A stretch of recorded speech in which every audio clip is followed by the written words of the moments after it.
Om Namo Bhagavate Vasudevaya. Om Namo Bhagavate Vasudevaya. Om Namo Bhagavate Vasudevaya. Om Namo Bhagavate Vasudevaya. Om Namo Bhagavate Vasudevaya. Om Namo Bhagavate Vasudevaya. The title for this evening's discussion has been given as The Key to Transcendence. Before speaking on this, I will also thank you all for coming here. Often thanking people for attending is a polite formality, but I mean it. Because the very fact that you're coming here to hear about the key to transcendence means that you have started on the path to transcendence. Because the key, well, I'll get into it in more detail later, but first of all, understanding that if we're talking about the key to transcendence, that means that we understand that there is transcendence beyond our day-to-day humdrum existence. There is a higher platform of consciousness, and there is a key, where of course we're not talking about a literal key, but we're talking about a method to attain that, which means that it is something external to us. It is something to be applied in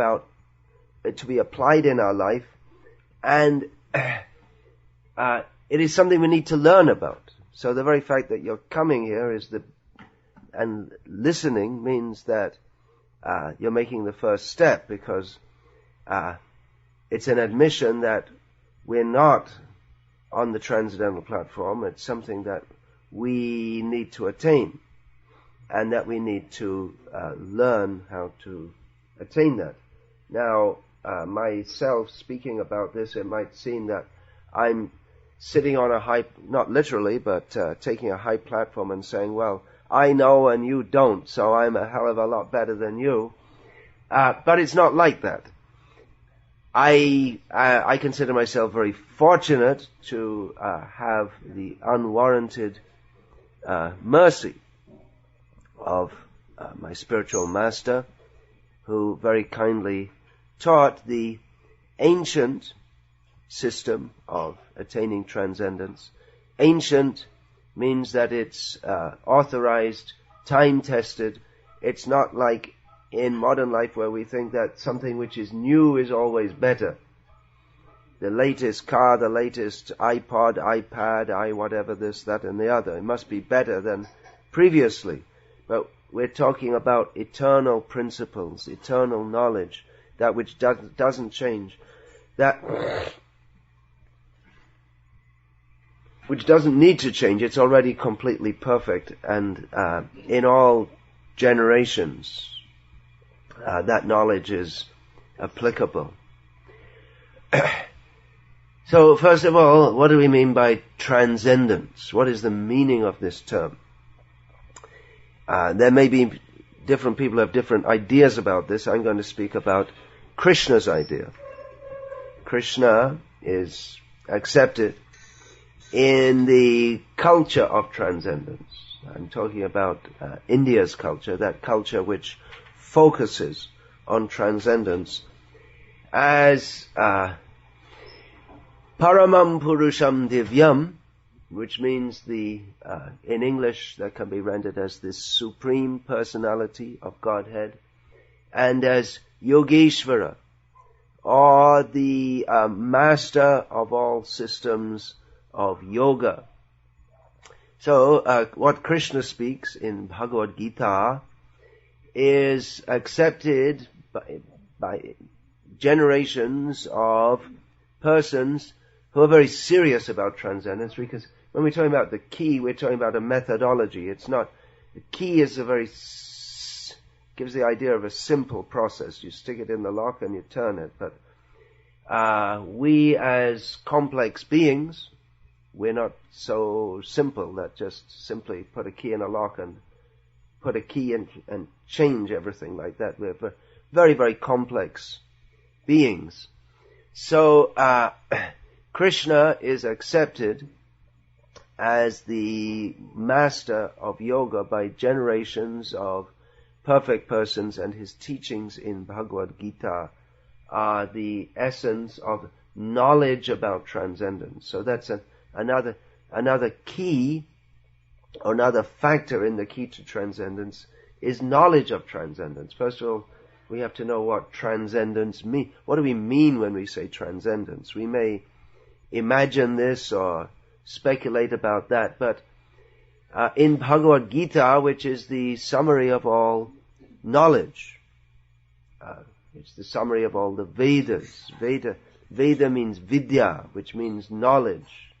Knowledge here doesn't mean something that someone experiments about and then someone comes along later and does another experiment and proves the previous experiment wrong or not fully perfect, but knowledge means knowledge that is fully perfect in all respects. So that is the knowledge of the Vedas. And Krishna presents that. So there is knowledge. The key is knowledge of how to approach that. And transcendence, what does it actually mean, transcendence? That is described by Krishna in Bhagavad Gita, that in material existence, we are all in the illusion that is called Maya, and that illusion is impelled by what are called the three modes of material nature: Sattvagun, Rajogun, and Tamoguna. These are three dominant forces on our consciousness which keep us in illusion. Tamogun means the mode of darkness or ignorance, in which some symptoms of tamogun are, well, there are two basic divisions in tamogun. One is very active but violent, nasty. When we see, for instance, or we hear about the killing fields of Kampuchea, or the torture and extermination, genocide of people, or the genocide that goes on in the slaughterhouses of the so-called civilized world, such as this country, on a daily basis. This is a manifestation of tamoguna, the mode of ignorance, in which the suffering of others, we don't care about. Another symptom of tamogun, ignorance, is indolence, sleep, don't give a damn about anything, don't care whether you live or die, don't care for your health, just, all right, let me eat something, doesn't matter whether it poisons me, or let us frack the countryside, it doesn't matter, it's going to pollute everything, as long as money gets in my pocket, what the hell does it matter? So these are symptoms of tamoguna, the mode of ignorance. The mode of passion, it means that people are very active for material gain, for sense gratification. They want to enjoy through their senses, seeing nice things, touching nice things, smelling what they, hearing what they like to hear, working very hard to attain these things. The United States of America is practically the epitome of Rajoguna, the mode of passion, with a good dose of tamogun thrown in for good luck, or more likely bad luck. So that is a summary of Rajogun. And Sattvaguna is another mode of illusion. Now this might surprise you if you don't know about it. It's another mode of illusion in which people are inclined to be detached from this world. They're inclined toward spiritual life. they're inclined to lead a peaceful, introspective life, not to harm others, to cultivate spiritual knowledge. That is also a facet, or can be a facet of illusion. If someone thinks that, well, I'm very good, I'm very spiritual, but they don't have the actual path of spiritual knowledge, and they're content to be good, very nice, very peaceful, very ecological, but maybe imagine themselves to be very spiritual, but they don't have actual spiritual connection. Yoga means connection. That's the literal meaning of the term.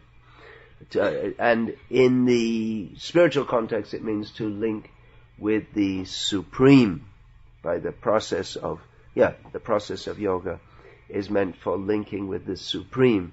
So the key to transcendence means to go beyond. That's the meaning of transcendence. And in the spiritual context, it means to go beyond the material platform, beyond the three modes of material nature, and come to the spiritual platform. So what is the spiritual platform? We may think, well, in the material world there's activity, there's interaction, so on the spiritual platform there is no activity and no interaction. That can be true on the beginning level of spiritual understanding, or the beginning level of transcendence. But the full platform of transcendence is described in Bhagavad Gita. The key, what is the method by which we can come to the platform of transcendence? Krishna in Bhagavad Gita instructs his disciple Arjuna in various facets of spiritual knowledge and various misunderstandings about this material world. He instructs about karma, he instructs about yoga, he instructs about dharma, and in one chapter, chapter 14, he discusses the effects of the three modes of material nature, and he concludes that chapter by giving in brief the key, the method to become free from the effects of the three modes of material nature. Therein he says, I'm quoting the Sanskrit which Krishna spoke and is well known among serious transcendentalists up to the present day. Mang chayo vihabhicharena bhakti yogena sevate sagunan samatityaitan brahma bhuyaya kalpate. Krishna says that persons who perform avyabhicharini, this means without deviation, fixed, focused, concentrated, bhakti yoga.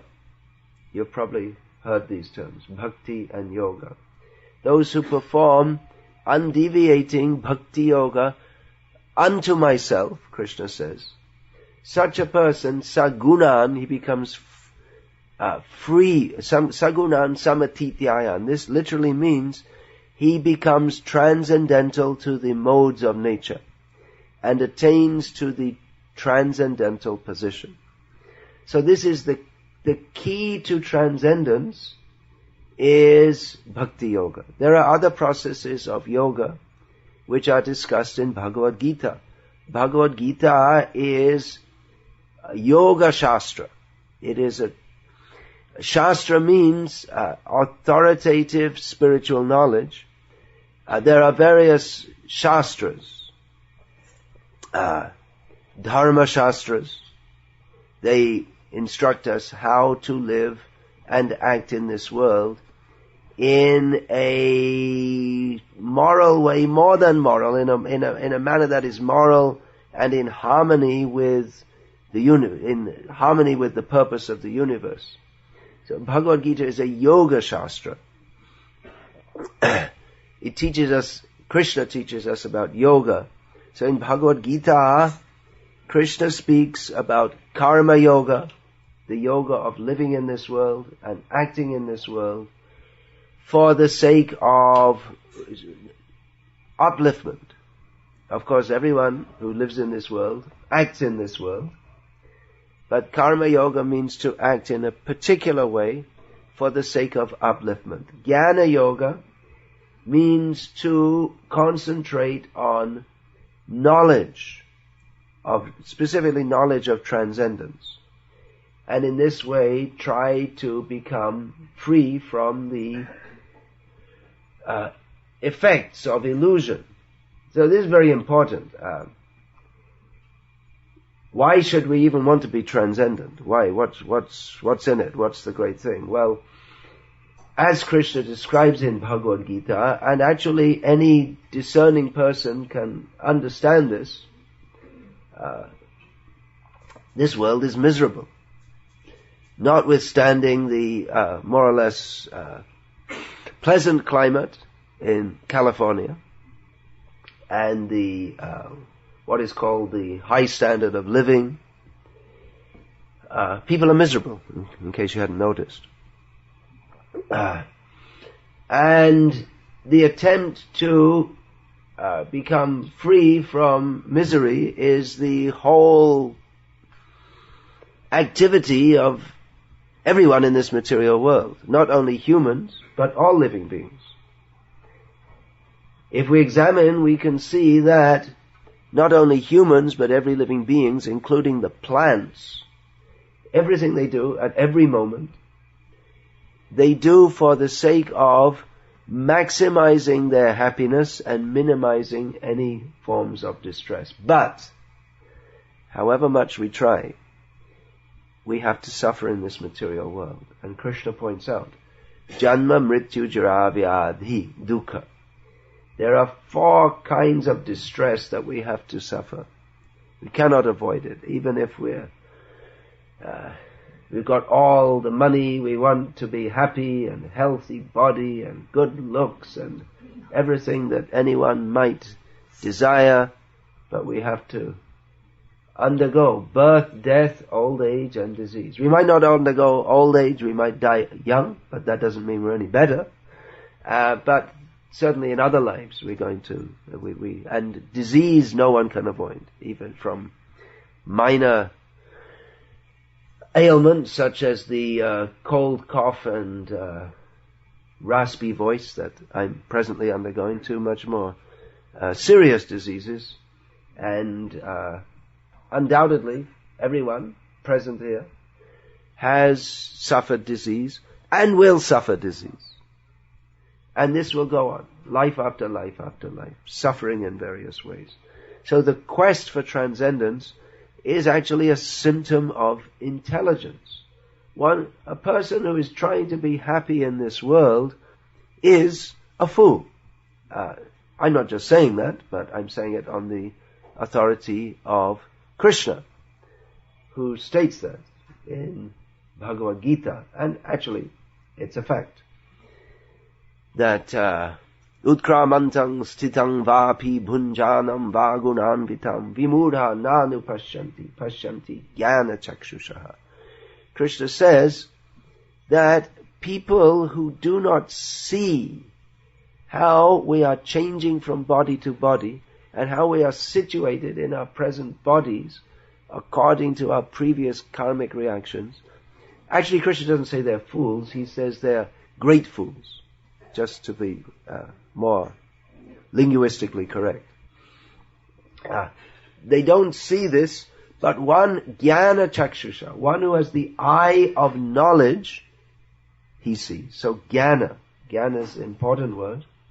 If we're going to make a serious study of, if we're going to be serious about transcendence, we have to understand the techniques and the methodology which many persons in the past have trodden this path, what they have understood. So jnana, there's jnana yoga, which jnana yoga, the yoga of knowledge, that begins with understanding that this world is material, but everything here is temporary, it is full of suffering, but I am eternal.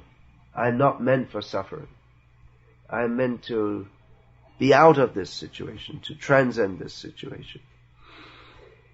So, that is an important start.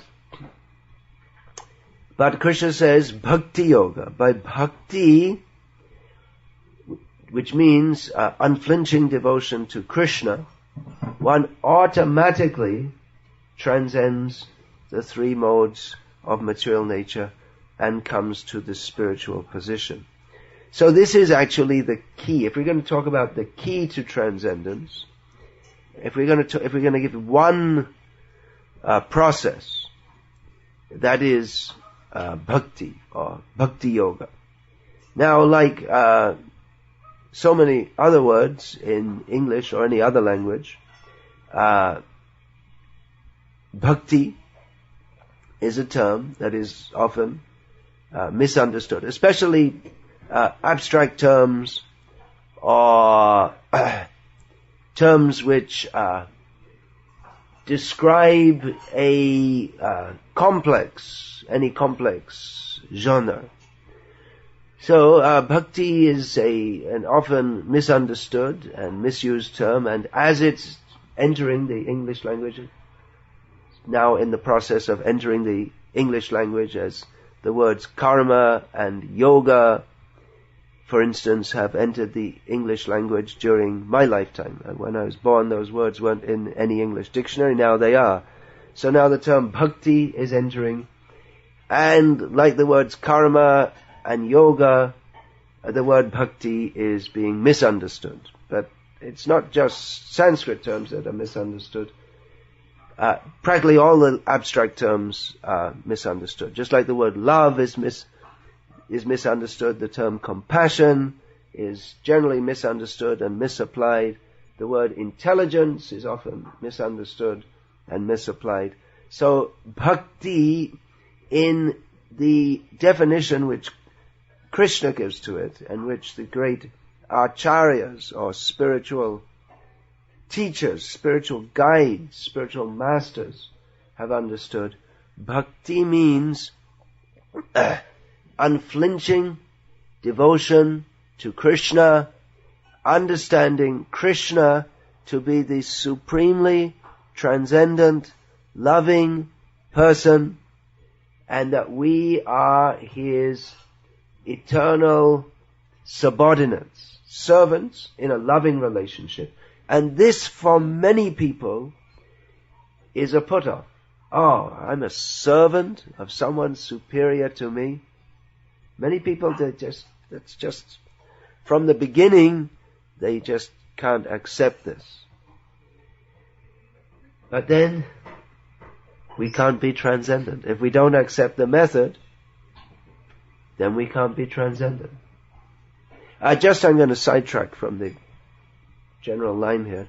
Transcendence, we should also understand, means to become free from our material attachments and from the bad qualities that we have picked up in our sojourn of many, many lives in this material world. There's another verse in Bhagavad Gita. I'm quoting the Sanskrit because that is the traditional authoritative system to show that I'm not just speaking off the top of my head, but I'm speaking that which is approved, that which is accepted by authorized teachers throughout the ages. So there's another verse in this regard from Bhagavad Gita. Vita raga bhayakrodha manmaya mamupashritaha bahavo jnana tapasa putamad bhavamagataha. You might have noticed that word jnana again, knowledge. So Krishna says that being purified of material attachment, material fear, and material anger, many persons in the past, by knowledge and austerity, attained to my nature. So to come to the platform of transcendence means to become free from all the bad things in our heart, which are generally listed as 6 main ones, but there are plenty more also. The 6 main ones are karma, material desire. Material desire is that which binds us in this material world. It binds us to birth, death, old age, and disease. We get body after body after body because we have desires to fulfill. For instance, if someone wants to be a leader, that's a common desire, that they'll be honored by others. So, if they don't have the piety in this life to become a leader of humans, because it's not just desire, if one has pious activities, he can become a leader. That we understand that the President of the United States of America, in his previous life, must have executed some pious activities to get such a point. I'm not saying he's executing pious activities now. I don't want to enter into a political discussion. But he must have done something pious with the desire to be a leader. Now, there are many people who desire to be a leader. Twice he won the election, so the persons who were opposing him didn't get the same result as he did. So, he must have had more pious background. So, it's desire. Because we have a desire, we get born. So, someone may have the desire to be a leader, but not have the piety to become a leader among humans. So they may become a dog, and among a pack of dogs, they become the most prominent. And in this way, desire propels us from one body to another to another. From material desire comes anger, krodh, the word anger. That also means frustration, discontent. We have desires. If they're not fulfilled, we become frustrated. We may become angry. And if they are fulfilled, we also become frustrated because we don't get the happiness that we thought we would get from fulfilling them. And therefore, in illusion, we desire again and again something else.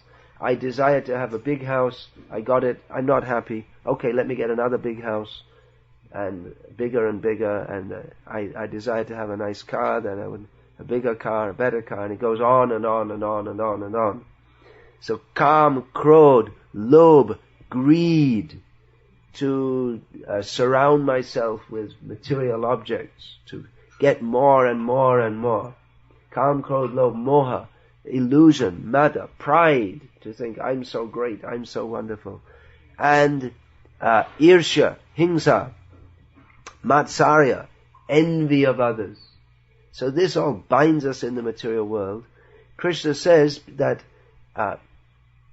we can get free of this, but we have to follow the process of bhakti yoga. The beginning of that is to accept that I am very tiny. I'm eternal, I'm spiritual, but I'm very tiny. And there is the supreme, eternal, spiritual who is very great. And I have to submit myself in love, because that is the nature of transcendence, love. The supreme eternal person is Krishna. He is full of love. We submit ourselves to him in trust. Bhakti can be translated as love, as devotion. There is a process of bhakti. It begins with humility. Not artificial humility, but accepting that I'm in need of help, I need guidance. I need to submit myself. I don't really know who I am or where I am or how I got in this mess, but I need to make a solution to this repeated birth and death. So bhakti begins with shravanam, hearing all these topics, and kirtanam, chanting the names of Krishna, which we just did. And there are other processes also. Hearing and chanting about Krishna that solidifies or matures into remembrance of Krishna in love. Just as in this material world, a person is in love, they cannot but think of their lover all the time. But in the material condition, love for someone else wears off. But in Krishna consciousness or pure spiritual love, it simply increases all the time, unlimitedly. That is the blissful position of transcendental love, which is the goal of, and which is the process of Bhakti Yoga, the yoga of loving devotion to Krishna, which is the key to transcendence. Obviously it's a big topic. It's not, like I say, it's not just taking a key and turning and it's finished, but it's a process that we have to apply in our lives. It may take many lives, or we can perfect the process in this life if we're sincere. Practically, if we have to say one word, what is the key to transcendence? That is sincerity. So, Hare Krishna. Thank you for kindly listening. And if anyone has any questions, comments, or protests, now is the time. Yes, please. Yeah, I was taken by your linking the word pious to political leadership, pious, devotional nature. I would... Excuse me, I just need to differentiate here. Piety and devotion are not necessarily the same thing. Okay, well, could you talk about... piety, Yeah. In the teachings of Gita, Upanishads, actually pious activities are not recommended, if you can imagine that. Pious in the sense of, let me do something good so that I get a good result later. I'll do something good. I'll feed people. I'll, in the Vedic culture, digging wells so that people can get water for all different purposes. That would maybe a good idea in California. Nowadays, you might have to dig pretty deep. Planting trees on the road so that when people walk along the road they get shade. Going to holy places. These are all considered pious activities. But generally they're executed with the idea that by doing this, I will go to heaven. In the Vedic understanding, there is heaven, not the heaven which is described or imagined in Abrahamic systems, but it means it's a place within this material world where you go for a long time and enjoy a lot. There's no IRS, there's no droughts. It's you have a long life. Everyone is very beautiful. Everyone is very cultured. Everyone is very intelligent. Everyone is cultured. I said that, well behaved. So they're not all the time fighting with each other. So that is the idea, to do pious activities, and one will get a good result. And when one comes back, because you have to come back, it's like building up your bank account. You work, you get money, and then you say, okay, now I've done enough work, now I'm going to enjoy. Let me spend all of... But there comes a time when your bank account is empty. So what happens is you can go to heaven, spend a long time there, enjoy yourself a lot, and you have to come back again. But when you come back again, you don't come with a totally empty account, but you still have some measure of piety. So people like that, they get born in places like California. Not everyone who's in California has got such a pious result, but the 4 symptoms of piety in a previous life, they're called, the 4 principal symptoms are Janma, Ishvarya, Shruta, Shri, which means good birth, birth in a well-to-do family, opulence, born with a silver spoon in your mouth. Shruta, intelligence and high education, and Shri, bodily beauty. So someone may have all these things due to their previous punya, but punya or pious activities, they don't actually purify the heart, or they may do to a very incremental degree. So because the propensity to enjoy this material world is there, which involves dominating others, exploiting others. So someone who has performed pious activities, they may get the opportunity to have a high position, but when they do so, what comes out is the tendency to dominate and exploit others, so then they start acting in a very impious way. Because now I got the opportunity, I can dominate others. So, this is how the cycle of birth and death goes on. One is in a miserable condition. He thinks, well, I should perform some pious activities, be good. Then at least in a future life I'll have a better situation. So he performs some pious activities, gets a better situation.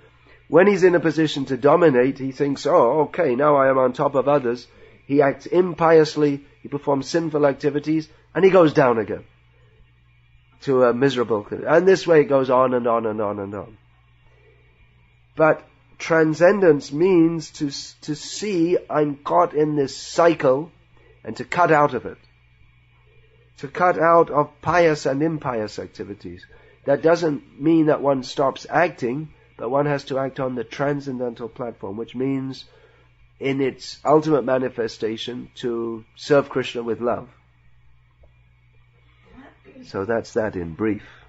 It's you can understand. Like I say, it's not such a simple matter as saying Om and thinking now I've transcended. It's we're dealing with our own very complex psychologies and our own very deep material attachments, which go back literally millions of births. So you can understand all these things, which actually the 14th chapter begins with Krishna talking about transcending. Then he talks in the beginning of the 15th chapter of Bhagavad Gita. Highly recommended that you study this Bhagavad Gita as it is. He talks about the process of becoming detached from the very complex situations in this material world. It's compared to a banyan tree. If you go to India, you can see, well, in Hawaii I think they have, maybe in California also, banyan trees. They trim them though. They keep them trimmed.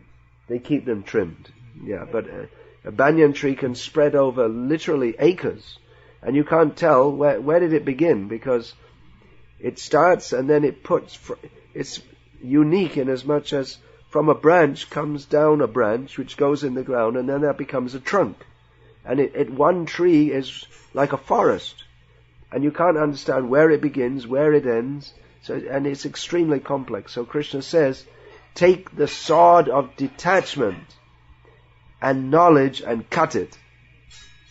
Anyway, like I say,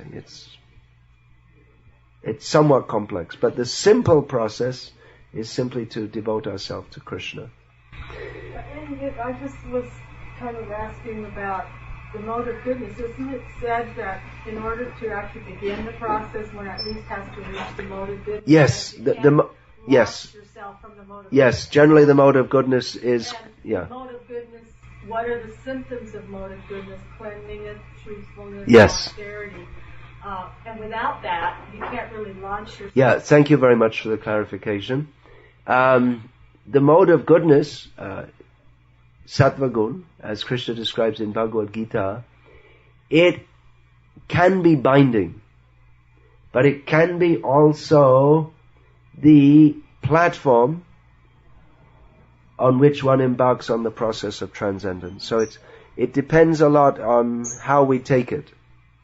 In Sattva Gun, one will tend to be clean, regulated, detached from this material world, to develop good qualities. So these are all conducive for entering into actual spiritual life. But if one becomes caught up on that platform and thinks, well, I'm already there, I already made it, then we're still in illusion. One has to go beyond merely being moral, clean, regulated in our activities, and actually come to the understanding of Krishna. In Bhagavad Gita, Krishna also says, Sattvam sanjayate jnanam. From this platform of Sattva Gun, the mode of goodness, comes knowledge. So when one actually develops knowledge, then he understands that I am the eternal servant of Krishna. That's the full manifestation of knowledge. So Shuddha Sattva is what's higher than... Yeah, Shuddha Sattva, that means the platform. Sattva literally means existence. And Sattva Gun means that quality which is our real existence. It's close to our real existential quality. That we have lust, greed, anger, envy, illusion, pride, that's not really us. It's a covering. So Sattva Guna, that brings us close to our real, pure existential position. And Shuddha Sattva is the platform beyond the modes of material nature, in which one is completely free from all illusion, and one is situated in one's transcendental, spiritual, constitutional position. That is Satchidananda. You've probably heard this term. Sat means that which is eternal.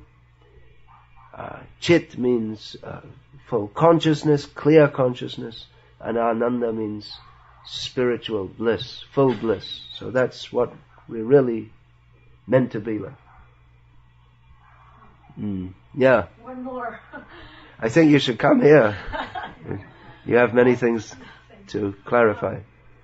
Can you describe the symptoms of somebody, the symptoms and activities of someone who's situated in that transcendental platform, the Shuddha Sattva platform? Someone who's situated in the Shuddha Sattva platform. How does that person behave? How can you recognize that this person... Well, that's right there in Bhagavad Gita, isn't it? Yes. In the... How does he walk? Just prior to that. Where is that?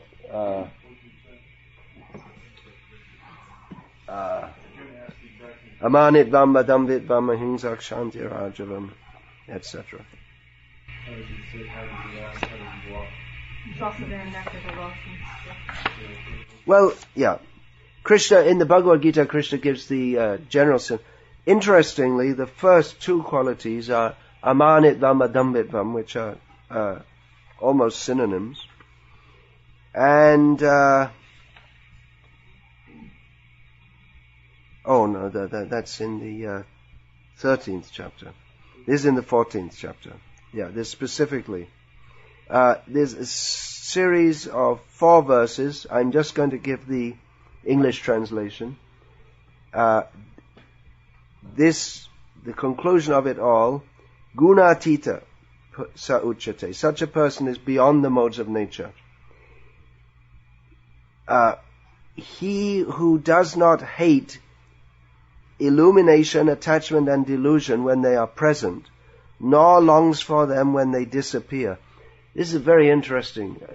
This will require a lot of discussion. I mean, Krishna speaks in Bhagavad Gita, and Arjuna understands it. And for us to understand it, we're going to have to take many lifetimes, or at least quite some time. That even when we get illumination, we get realization, but we don't think, okay, now I made it, I'm so wonderful, I'm so great. Nor do we reject that. We take it as a gift.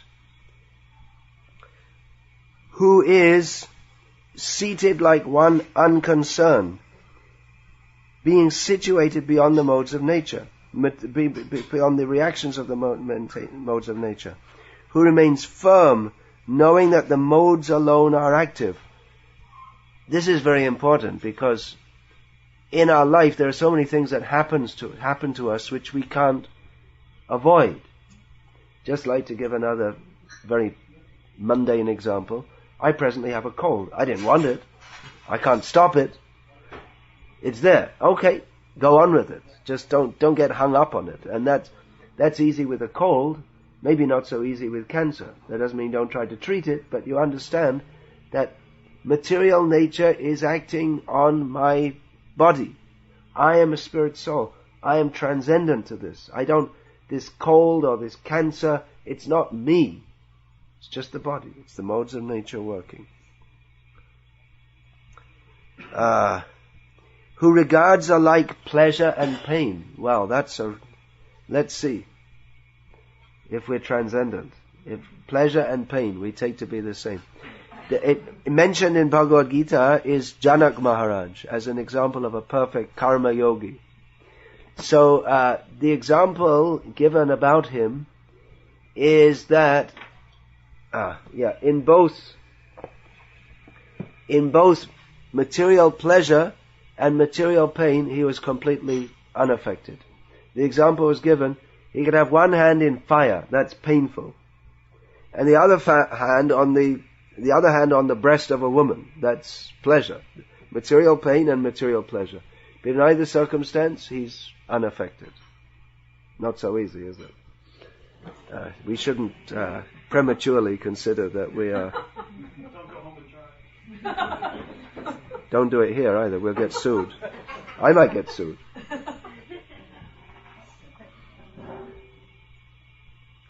Who looks on a clod, a lump of earth, a stone, and a piece of gold with an equal eye. Who is wise and holds praise and blame to be the same. That's a tough one. If you praise me, I'll be very happy. If you insult me, I won't be happy. But a self-realized person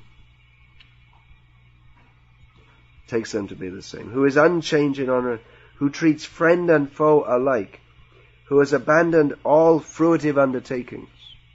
In other words, he's not out to make $1 million. Such a man is said to have transcended the modes of nature. So that's a generic description of the person who is transcendental. What text is that, Lord? That's at the end of the 14th chapter. So does that mean if you see gold, you should just walk past it, or you should use it in a better way? If we see gold, well, if it doesn't belong to me, then it's got nothing to do with me. No, but isn't it... If you give me gold, I'll give it to someone to sell, and I'll use the money in Krishna's service. So is the name is Yukta Vairagya? Yukta Vairagya means, yeah. If you give me gold, or if you don't give me gold, I should be the same. If you give me gold, I won't start jumping up and down and being happy and think now I can use it to enjoy myself. Whoops, I shouldn't use myself as an example. Well, maybe I should. I'm supposed to be practicing this.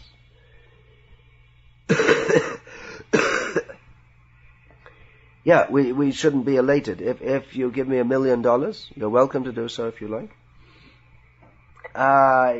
It won't change my life. I'm not going to buy a Mustang and drive around on the highways. Anyway, you can't go more than 65 without getting pulled up. But it's nothing for me. If you give me gold, it's nothing for me. I can't be benefited by it. There's nothing inherent in gold by which I can be benefited. But I can use it in Krishna's service for instance, cooking food which is offered to Krishna and distributed to people like yourself. So for ourselves, a transcendentalist for himself requires nothing, but he's willing to, if money comes his way, he can use that in Krishna's service. And if nothing comes, he'll chant. If money comes, he'll use it. He'll chant Hare Krishna and use that money to spread the message of Krishna, so they can also join in chanting Hare Krishna. And if no money comes to him, he'll chant Hare Krishna and just tell others. He's not effective. Just like Srila Prabhupada, before he came to America, he was a pure devotee of Krishna. He was preaching Krishna consciousness, telling others about Krishna for their benefit. He was fully absorbed in love of Krishna. After coming to America, after many months of struggle, followers came, money came. He used it to print books, to hold festivals, to enhance his propagation of the message of Krishna. But he remained unaffected. He was still the same pure devotee of Krishna. He was in the transcendent position. Was he in good health when he first landed? Was it in New York? When he first landed in America, was he in good health? Not very. He was 16.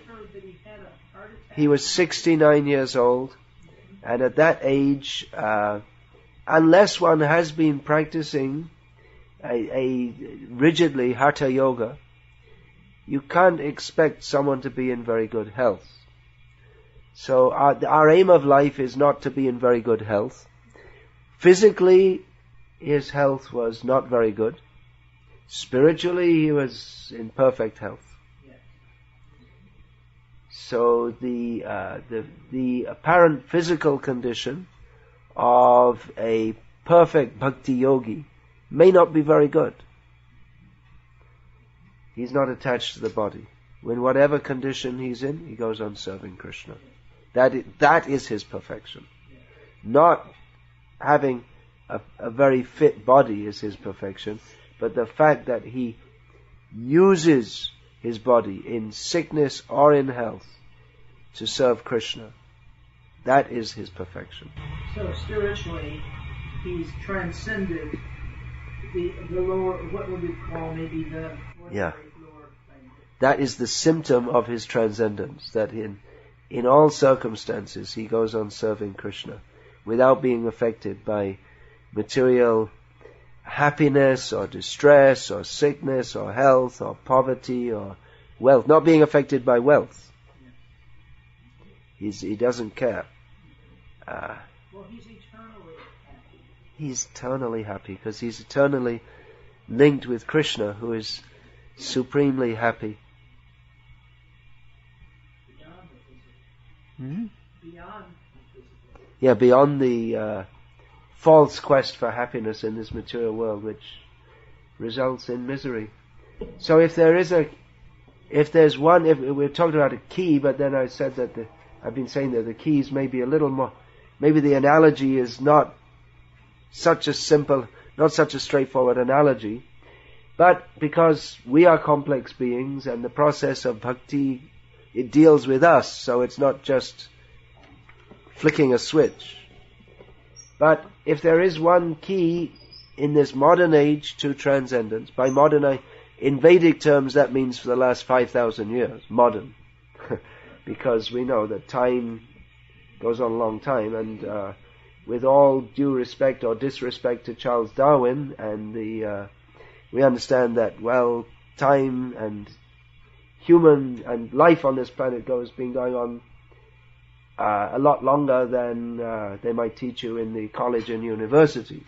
And in fact, all ancient civilizations discuss the cycles of time of mankind. Anyway, the modern age, it's the Kali Yuga, the age of quarrel, hypocrisy, confusion. But in this modern age, the key to transcendence is chanting the names of Krishna. That is the one simple process by which we can all be immediately lifted to the spiritual platform. We had a little of that already, and with your permission, we could have a little more. Not too long. Because in this world we're also constrained by time. Prasadam, and who wants to take prasadam can take.